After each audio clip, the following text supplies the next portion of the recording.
الرحیم مہمان رمضان میں خوش آمدید۔ میں ہوں آپ کا ہوسٹ شیخ نعمان آصف۔ آج رمضان المبارک کا پہلا عشرہ اور چوتھا روزہ اختتام کو جا رہا ہے۔ سیدنا سہل بن سعد رضی اللہ عنہ سے روایت ہے کہ رسول اللہ صلی اللہ علیہ وسلم نے فرمایا، جنت کا ایک دروازہ ہے جسے ریان کہتے ہیں۔ قیامت کے دن اس دروازے سے جنت میں صرف روزہ دار ہی داخل ہوں گے، ان کے سوا کوئی اس میں داخل نہیں ہو پائے گا۔ پکارا جائے گا، روزے دار کہاں ہیں؟ وہ کھڑے ہو جائیں گے، ان کے سوا کوئی اندر نہیں جائے گا۔ جب یہ لوگ اندر چلے جائیں گے تو یہ دروازہ بند کر دیا جائے گا، پھر اس سے کوئی اندر داخل نہیں ہو پائے گا۔ نیز جنت کے 8 دروازے ہیں، زکوٰۃ کا، روزے کا، نماز کا۔ جس شخص کو 8 دروازوں سے داخلے کی اجازت ہوگی وہ ہوں گے حضرت ابو بکر صدیق رضی اللہ تعالیٰ عنہ۔ ناظرین کرام، آج کا ہمارا موضوع ماہ رمضان المبارک کی وجہ اور مقصد۔ آج اس موضوع پر بات کرنے کے لیے ہمارے ساتھ موجود ہیں جناب مفتی محمد مظفر علی نقشبندی، نائب محترم جامعہ حضرت کرما والا ساحیوال۔ السلام علیکم جناب۔ وعلیکم السلام ورحمۃ اللہ وبرکاتہ۔ جزاک اللہ۔ رمضان المبارک کا مہینہ بخیر سے گزرا۔ الحمدللہ۔ حضرت آج ہمیں بتائیں کہ قرآن کریم میں ماہ رمضان کا کیا مقصد بیان کیا گیا ہے؟ بسم اللہ الرحمن الرحیم۔ اللہ رب العزت نے قرآن مجید فرقان حمید میں ارشاد فرمایا، یا ایھا الذین آمنوا کتب علیکم الصیام کما کتب علی الذین من قبلکم لعلکم تتقون، کہ اے ایمان والو تم پر روزے فرض کیے گئے جیسے کہ تم سے پہلے قوموں پر امتوں پر فرض کیے گئے، کیوں؟ تاکہ تم پرہیزگار بن جاؤ۔ تو روزے کا جو بنیادی اور مین مقصد ہے وہ ہے تقوی، پرہیزگاری، کہ روزہ جو ہے وہ انسان کو متقی بناتا ہے، پرہیزگار بناتا ہے۔ اور پرہیزگار انسان تب بنتا ہے جب خوف خدا اس کے اندر موجود ہو، خشیت الہی، جیسے فرمایا یا ایھا الذین آمنوا اتقوا اللہ وکونوا مع الصادقین، اے ایمان والو اللہ سے ڈرو اور سچوں کے ساتھ ہو جاؤ۔ تو جو خوف خدا ہے، خشیت الہی، یہ بڑا اہم کردار کرتا ہے۔ روزہ بھی وہی شخص رکھے گا جو اللہ اور روز قیامت پر یقین رکھتا ہے کہ قیامت کا دن آئے گا، مجھ سے پوچھ گچھ ہوگی تو میں نے روزہ رکھنا ہے۔ اور روزہ فقط کھانے پینے سے پرہیز کا نام نہیں ہے، بلکہ روزہ کے جو مقاصد ہیں وہ پورے کیے جائیں۔ صبر ہے، برداشت ہے، احساس ہے، استقامت ہے، اور خوف خدا ہے، خشیت الہی ہے، عبادات میں ذوق و شوق زیادہ ہے۔ اور یہ پورا مہینہ ایک نئے انداز کے ساتھ انسان کی زندگی میں آتا ہے کہ آپ ہر طرف دیکھیں گے تو ہر ایک کی کوشش یہی ہوگی کہ ہم گناہوں سے بچیں، گناہوں سے پرہیز کریں، ہم اپنی نظر کی حفاظت کریں، ہم غلط بولنے سے محفوظ رہیں، ہم غلط سننے سے محفوظ رہیں، ہم گناہ کی طرف نہ جائیں۔ تو ہمارے شب و روز جو ہیں وہ اس انداز میں ہوں کہ جو ہے وہ اللہ تعالیٰ ہم سے خوش ہو۔ اور خاص طور پر آپ نے یہ بھی بات سنی ہوگی کہ جو ماہ رمضان المبارک کے دن یا راتوں کو فوت ہوتا ہے تو وہ بخشش کا جو ہے وہ حامل ہوتا ہے۔ تو یہ بھی ایک بڑی خوبصورت بات ہے، کیوں؟ اس انداز سے کہ انسان کی یہ کوشش ہوتی ہے۔ تو اللہ تعالیٰ کا یہ فرمان ہے کہ انسان کے لیے وہی ہے، لیس للانسان الا ما سعی، انسان کے لیے وہی ہے جس کی وہ کوشش کرتا ہے۔ تو انسان جب کوشش کرتا ہے تو پھر جب کوشش کرتا ہے تو پھر اس طرف چل پڑتا ہے۔ جیسے انسان اپنے گھر سے اذان سنتا ہے، نماز پڑھنے کے لیے ارادہ کرتا ہے تو اس کا اسی انداز میں ثواب لکھا جاتا ہے کہ وہ نماز کی حالت میں ہے۔ تو اس لیے رمضان المبارک کی بڑی برکتیں ہیں۔ ہمیں ماشاءاللہ رمضان المبارک کا چوتھا روزہ الحمدللہ ہم نے رکھا ہے، تو اللہ تعالی ہمیں سارے روزے اچھے طریقے سے، اچھے انداز سے اللہ رسول صلی اللہ علیہ وسلم کی تابعداری اور فرما برداری میں رکھنے کی توفیق عطا فرمائے۔ ماشاءاللہ، بہت خوبصورت۔ اچھا محترم، یہ بتائیں کہ رمضان المبارک میں جس طرح آپ نے فرمایا کہ روزے جو آپ کی حیا، نظر کی حیا کے بارے میں، روزوں میں عید کا رش بھی بازاروں میں ہو جاتا ہے، دکاندار حضرات بھی سارا دن بازار میں گزارتے ہیں، دیگر لوگ بھی گزارتے ہیں، ہماری خواتین مائیں بہنیں بازاروں میں عید کی شاپنگ کے لیے جاتی ہیں۔ اس سلسلہ میں جو تاجر حضرات ہیں، جو مرد حضرات جو سارا دن بازار میں گزارتے ہیں، روزہ بھی رکھتے ہیں، ان کے لیے کیا احکامات ہیں؟ وہ اپنے روزے کو، اپنی آنکھ کی جو نظر کی حیا، وہ کس طرح اس کو قائم رکھ سکتے ہیں اور کس طرح اس پر مضبوط اور ثابت قدم رہ کر اپنا روزہ جو مکمل کر سکتے ہیں؟ جی، اس بارے میں یہ گزارش کروں گا کہ ہمیں تھوڑا سا غور و خوض کرنا پڑے گا. ہم یہ سمجھتے ہیں کہ صرف عورت کو ہی پردہ کرنا چاہیے، حالانکہ قرآن پاک میں غض بصر یعنی آنکھ کی حفاظت کا حکم پہلے مردوں کو دیا گیا، پھر عورتوں کو دیا گیا. آپ پڑھیں تو ہمیں یہ معلوم ہوتا ہے کہ قرآن پاک میں فرمایا گیا کہ اے ایمان والو، مرد حضرات سے پہلے فرمایا گیا تم اپنی نظروں کی حفاظت کرو، اور پھر فرمایا گیا کہ اے ایمان والی یعنی عورتوں کہ تم اپنی نظروں کی اور شرمگاہ کی حفاظت کرو. اب پہلے مردوں کو حکم ہے، پھر عورتوں کا حکم ہے. ہم یہ سمجھتے ہیں کہ پردہ کرنا ہی صرف عورت نہیں. تو آپ یہاں مجھے ایک بڑی پیاری بات ذہن میں آئی. اعلیٰ حضرت امام الشاہ احمد رضا خان فاضل بریلوی رحمۃ اللہ تعالیٰ علیہ، آپ ایک دفعہ بازار سے گزر رہے، چھوٹی سی ننھی سی عمر ہے، تو آپ نے دیکھا کہ چند لڑکیاں گزر رہی ہیں، تو آپ ننھے سے تھے، آپ نے اپنی قمیض اٹھا کے تو اپنی آنکھوں پر رکھ لی، تو آپ کا نچلا حصہ ننگا ہو گیا.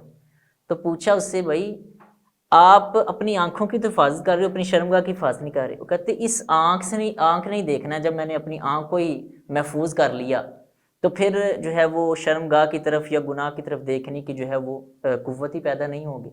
تو آپ یہ اندازہ کریں کہ وہ بچپن میں ہی کتنے متقی تھے. تو ہم اپنی نظر کی خود حفاظت کریں. رمضان المبارک شروع ہوتا ہے اور شاپنگ اور عید کے معاملات پہلے شروع ہو جاتے ہیں، تو یہ بھی ایک بس طریقہ کار چلا آ رہا ہے. لیکن یہ ہے کہ اس میں یہ چیز ذہن میں رکھیں کہ خواتین اپنے مردوں کو اوقات، اس سلسلے میں اپنے جو نظر ہے وہ اس پہ کس طرح ثابت قدم رہ سکتے ہیں؟ وہ ایک چیز سامنے سے گزر رہی ہے، ایک دفعہ گزر رہی ہے، 2 دفعہ گزر رہی ہے، 10 دفعہ گزر رہی ہے، وہ کس طرح اس پہ قائم رہ سکتا ہے؟ کوئی دعا، کوئی حدیث جی اس میں ایک بات تو یہ ذہن میں رکھی جائے کہ جب اس پہلی نظر جو ہے وہ پہلی نظر تو معاف ہے، اور پہلی نظر اس انداز سے نہ ہو کہ پہلی نظر ہو اور وہ پھر نظر ہی لگاتار ہو جائے. پہلی نظر معاف ہے کہ اچانک نظر پڑی. اب اس میں اگر بات یہ ذہن میں رکھیں، ایک چھوٹا سا ہم اپنے ذہن میں نا ایک مفہوم بنا لیں کہ بھائی یہ میری زندگی کا آخری لمحہ ہے، یہ میری زندگی کا آخری لمحہ ہے. تو اگر میں اس انداز سے اپنا یہ آخری لمحہ گزاروں تو اللہ کو کیا جواب دوں گا کہ اللہ نے کیا فرمایا، میرے حبیب کریم صلی اللہ علیہ وسلم نے کیا ارشاد فرمایا. تو چونکہ جو دکاندار نظر آتا ہے وہ اپنی دکان میں بیٹھا ہوتا ہے تو سامنے سے مختلف لوگ آتے جاتے نظر آتے ہیں. اس سے یہ میں تلقین کروں گا ان دکاندار حضرات سے، اپنے بھائیوں سے، کہ وہ کوشش کریں کہ زیادہ سے زیادہ وقت جو ہے وہ ذکر میں گزاریں اور استغفار میں گزاریں، اور اپنی نظر کو جو وہ جھکائے رکھیں. یہ نظر کو جھکانے کا تو مردوں اور عورتوں دونوں کو حکم ہے. تو نظر کو جھکائے رکھیں، بوقت ضرورت وہ بات کریں، تقویٰ تو پھر ہی حاصل ہوگا. اور اسی انداز میں عورتوں کو پہلے تو یہ چاہیے کہ ایسے وقت منتخب کریں کہ جب بازاروں میں رش کم ہو. وہ نہ بالکل افطاری سے پہلے جائیں نہ افطاری کے بعد جائیں جب رات کا وقت ہو رہا ہے. وہ دن کے وقت کوئی ایسا وقت متعین کریں کہ جس میں رش کم ہو، بآسانی خرید و فروخت کر سکیں. لیکن یہاں اس پروگرام کی وساطت سے میں ایک اور بھی گزارش کروں گا. بیرون ممالک میں یہ سسٹم ہوتا ہے کہ ہمارے بازار جو ہیں ان کے اندر جو وہ رکشے اور گدا گاڑیاں اور دیگر چیزیں ہوتی ہیں، تو دکانوں پہ جو سامان پہنچایا جاتا ہے تو وہ دن کے وقت یہاں ہوتا ہے، جبکہ بیرون ممالک میں رات انہوں نے وقت متعین کیا یا 10 بجے کا یا 9 بجے کا، اس کے بعد ہوتا ہے. تو اگر یہ ہو جائے اس سے بھی جو بازاروں کا رش ہے وہ کم ہو سکتا ہے. جب کوئی گاڑی اندر آ جاتی ہے تو پھر وہ جو خواتین و حضرات ہیں وہ ایک دوسرے کے قریب ہو جاتے ہیں. اب یہاں تو غیر محرم کو ٹچ کرنے سے بھی منع کیا گیا ہے. ایسی کیفیت بن جاتی ہے کہ وہ جو ہے وہ اس طرح کا معاملہ ہو جاتا ہے. تو ہمیں کوشش کرنی چاہیے، کوشش کرنے سے اللہ انشاءاللہ کرم فرمائے گا. ایک بندہ کوشش بھی نہ کرے تو پھر اس میں گناہ گار ضرور ہے. اچھا مفتی صاحب یہ بتائیں کہ خواتین کو بازار جانا پڑتا ہے، مجبوری ہوتی ہے. رمضان المبارک میں عید کی رش کی وجہ سے زیادہ رش بھی ہو جاتا ہے اور خواتین کا جانا بھی ضروری اور بعض ٹائم مجبوری بھی ہوتا ہے. خواتین کے لیے دین میں کیا احکامات ہیں کہ اگر انہوں نے روزہ بھی رکھنا ہے، بازار بھی جانا ہے، اور انہوں نے جب بازار میں جا کے شاپنگ کرنی ہے اور انہوں نے گفتگو بھی کرنی ہے، مرد حضرات سے بھی انہوں نے گفت و شنید کرنی ہے، اس میں اس سلسلے میں کہاں تک ان کو اجازت ہے، ان کا رویہ کیسا ہونا چاہیے، ان کا پردہ کیسا ہونا چاہیے، اور وہ کس حد تک اپنے گفتگو کر سکتے ہیں؟ جی اس بارے میں یہ میں عرض کروں گا. پہلے تو میں یہ تلقین کروں گا کہ جو شاپنگ ہے کوشش کریں، عید کی شاپنگ کرنی ہے رمضان شریف کی تو وہ ماہ رمضان سے پہلے کر لیں. اور دوسری بات میں یہ کروں گا کہ ماہ رمضان مبارک میں بامر مجبوری اگر خاتون کو جانا پڑتا ہے، پہلی بات تو یہ ذہن میں رکھیں کہ اب بعد مرد حضرات نے یہ سمجھ لیا کہ بس یہ ہماری بھی فکر ختم ہوئی، عورتیں خود ہی جائیں اور جا کے شاپنگ کر آئیں۔ بہتر تو یہ ہے کہ آپ خود شاپنگ کریں، اور ان سے پسند ہے، آج کل واٹس ایپ جدید ترین موجود ہیں، تو آپ تصویر بھیج کے پسند کروا لیں۔ اگر ساتھ لے کر جانا بھی ہے تو آپ خود ساتھ جائیں، اکیلی عورتوں کو نہ بھیجیں، یہ دوسرے نمبر پر۔ تیسری بات یہ ہے کہ آپ جو ہے وہ اس حوالے سے جو آپ نے فرمایا کہ عورتوں کو کس طرح جو ہے وہ جانا چاہیے، اگر بامر مجبوری جانا چاہیے یا کوئی، جی اس حوالے سے سب سے پہلے تو پردے کے حوالے سے میں بات کروں گا کہ عورت کا جو ہے وہ پردہ اس انداز میں، جس طرح قرآن پاک میں حکم دیا گیا ہے کہ عورت کا پردہ اس انداز میں کہ اس کے دونوں ہاتھ، صرف چہرہ، بلکہ میں یوں کہوں گا جس طرح خواتین گھروں میں نماز پڑھتی ہیں باقی سارا جسم ڈھکا ہوا ہوتا ہے، اچھی چادر لی ہوتی ہے، باریک نہیں ہوتی جس سے نظر آئے، چادر بھی ٹھیک ہو اور بال بھی کوئی نظر نہ آئے، صرف چہرہ اور دونوں ہاتھ ننگے ہوں، اس حالت میں وہ بازار جائے، اور جب بات کرے تو ذرا جان سے بات کرے۔ جان سے مراد یہ ہے کہ ذرا سختی سے بات کرے، یہ باقاعدہ حدیث پاک میں بھی آیا کہ وہ نرمی کے ساتھ بات نہ کرے، کیونکہ اس کی نرمی کے ساتھ بات کرنے کے اندر جو لہجہ پیدا ہوگا وہ مرد کو اپنی طرف مائل کرنے یا گناہ کی طرف مائل کرنے کی طرف جو ہے وہ ہوگا۔ تو اس سے بھی کوشش کرنی چاہیے دکاندار کو بھی، اور جس سے بھی بات کرنی پڑے، کہ یہ بھی ذرا سختی سے بات کرے اور سامنے والا بھی اس انداز سے بات کرے، بوقت ضرورت اس کی طرف دیکھے، ورنہ نیچے نظر جھکا کر بات کرے، تو اس طرح بات ہو سکتی ہے۔ بہت خوب۔ اچھا، اس میں روزے کا میں نے ذکر کیا تھا کہ جو خواتین بازار جاتی ہیں وہ گرمی کی شدت بھی ہے، تو اس میں وہ روزہ کہاں تک ان کو اجازت ہے کہ انہوں نے شاپنگ بھی کرنی ہے اور ان کی سخت نہیں ہے اتنی، اور روزہ چھوڑ سکتی ہیں؟ جی یہ کوئی ضروریات میں سے نہیں ہے، اس کے اندر حل ہے کہ کیا حل ہے کہ صبح کا وقت ٹھنڈا ہوتا ہے، جو ہی رمضان مبارک میں ذرا جلدی بازار کھل جاتے ہیں تو 8 بجے 9 بجے چلے جائیں، گھنٹے 2 میں شاپنگ کر کے واپس آ جائیں، جب تک شروع ہوگی اس سے پہلے پہلے آ جائیں۔ لیکن یہ ٹرینڈ ہی چلا ہوا ہے کہ افطاری سے پہلے یا افطاری کے بعد جانا، اس وقت رش بھی ہے اور یہ سمجھتے ہیں کہ اب روزہ نہیں ہے تو اب چلے جاتے ہیں، حالانکہ اس وقت تو عبادت کا وقت قریب ہوتا ہے۔ تو میں یہی گزارش کروں گا کہ دن کے وقت، ابتدائی وقت میں جائیں، تاکہ جو ہے وہ صبح صبح ٹھنڈے ٹائم میں اپنا وہ شاپنگ وغیرہ کر کے تو گھر واپس آ سکیں۔ اچھا مفتی صاحب یہ بتائیں کہ جو شخص صحت مند، صحت رکھنے کے باوجود روزہ نہیں رکھتا، اس کے لیے دین اسلام میں کیا ہے؟ جی اس کے بارے میں اس طرح کہ جو صحت کے حوالے سے یعنی صحت مند ہے پھر بھی روزہ نہیں رکھتا، تو وہ جان بوجھ کر روزہ نہیں رکھتا، تو وہ اللہ رب العزت کے دین سے منحرف ہے، یعنی کہ دین سے اپنے آپ کو دور رکھنے والا ہے اور اللہ رب العزت کے حکم سے پیچھے ہٹنے والا ہے۔ تو اسے یہ چاہیے کہ وہ خوف خدا، فکر آخرت، فکر قیامت رکھنے اور اس والے سے کوشش کرے کہ وہ روزہ لازمی رکھیں۔ جو چیز اللہ نے اپنے بندوں پر فرض کی ہے وہ کسی حکمت کے تحت کی ہے۔ انسان یہ سمجھتا ہے روزہ رکھنے سے میں کمزور ہو جاؤں گا، ایسی بات نہیں ہے، جبکہ اللہ رب العزت نے ارشاد فرمایا کہ انسان کے لیے میں وہی چیز مقدر کرتا ہوں جس کی وہ طاقت رکھتا ہے، بغیر طاقت کے اس پر کوئی چیز مسلط نہیں کرتا۔ تو جو چیز اس کی طاقت حیثیت کے مطابق ہو اللہ رب العزت وہی کرتا ہے۔ تو اللہ رب العزت بہتر سمجھتا ہے میں اپنے بندوں کے مطابق کیا حکم، کیا احکامات فرض کر رہا ہوں، اور وہ اس کے اندر کیپیسٹی بھی رکھتے ہیں یا نہیں رکھتے۔ یعنی کہ صحت کے مطابق اللہ تعالیٰ انسان پر بوجھ ڈالتا ہے، دین کے لحاظ سے بھی، روزے کے لحاظ سے بھی۔ جی جی بالکل، اور اگر اس میں کوئی ہو تو پھر اللہ رب العزت نے رعایت بھی دی ہے کہ روزہ نہیں رکھنا، کن حالت میں نہیں رکھنا، نماز کن حالت میں چھوٹ ہے، وہ ساری ایک موضوع پہ انشاءاللہ بات کرتے ہیں۔ اس وقت ناظرین بریک کا وقت ہو جاتا ہے، ملتے ہیں بریک کے بعد۔ آسمان کو چھونے کی چاہتوں کے ساتھ خواہشوں کو چھت دے کر یہ ڈالتے ہیں نئی ترقی کی، اور یہ ہے Tahir Estates, steel monuments manufacturers, project marketing, town developer and builder. Tahir Estates Sahiwal کا سب سے پہلا اور واحد انٹرنیشنل ISO سرٹیفائیڈ ادارہ اور چیمبر آف کامرس کی طرف سے بیسٹ اچیومنٹ ایوارڈ حاصل کر چکا ہے،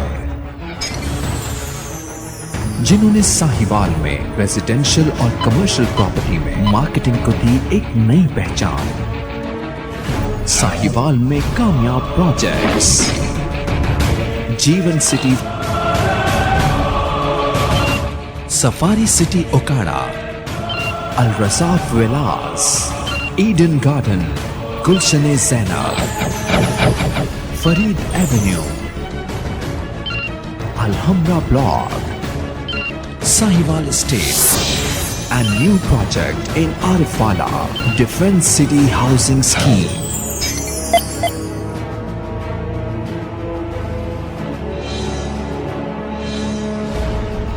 The largest marketing network in real estate.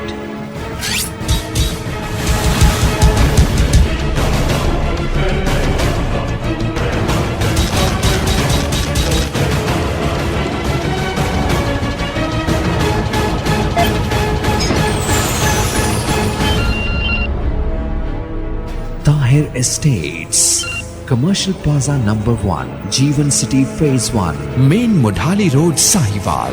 UN number 923041110300.